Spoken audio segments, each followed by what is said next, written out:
अरबी समुद्रामध्ये वादळ सदृश्य वातावरण तसंच अतिवृष्टी आणि ताशी 40 ते 50 किलोमीटर वेगाने वारे वाहणार असल्याची माहिती सध्या मिळते। त्यामुळे मच्छीमारांनी समुद्रात मच्छीमारीसाठी जाऊ नये असा इशारा हवामान खात्याने दिलाय। यानंतर शेकडो नौका आश्रयासाठी देवगड बंदरात दाखल झाल्यात। स्थानिक नौकांबरोबरच गुजरात, रत्नागिरी, मालवण, वेंगुर्ला या सगळ्या नौकांचा याच्यात समावेश आहे। 2 दिवस वादळ सदृश्य वातावरण आहे, त्यामुळे मच्छीमारी व्यवसाय ठप्प झालाय। आमच्या प्रतिनिधींनी याचा आढावा घेतलाय, बघूया।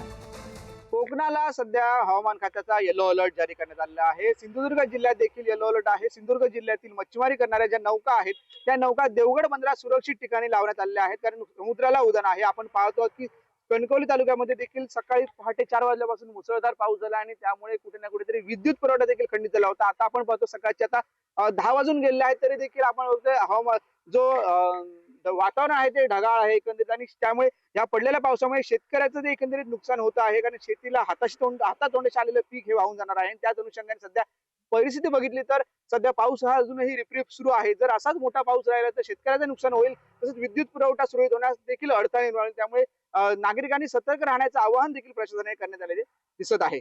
उमेश बुचडे, पुढारी न्यूज, सिंधुदुर्ग।